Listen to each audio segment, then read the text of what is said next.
How to book Emirates First Class for only 100,000 points in 90 seconds. You have two options, either using Citibank Thank You Points or American Express Membership Rewards Points, or both combined. You have many options to earn Thank You Points and Amex Points. The Citi Thank You Premier, which offers 60,000 points after you spend $4,000 in the first 3 months.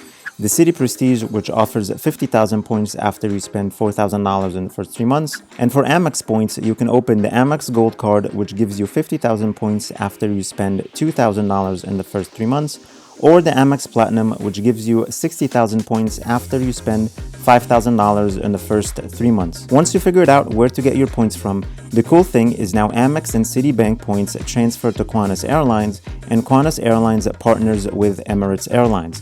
What's also great is Amex and Citi sometimes offer transfer bonuses to Qantas Airline miles for up to 25%.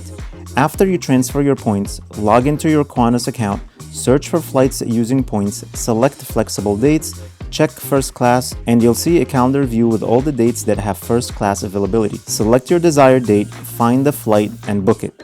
All you need is 126,000 Qantas points one way, or just over 100,000 Citi Thank You or Amex membership rewards points when you factor in a 25% bonus. The downside is that Emirates charges about $800 in taxes and fees on award flights. Still, when you think you're getting a $15,000 flight for only 100,000 points plus $800, it is not a bad deal. That's it in a nutshell. Hope you enjoyed this video. Make sure you hit the like button, subscribe if you're not already, download my free 10-step travel hacking guide in the description, and share the video with someone you think will like it. Bye!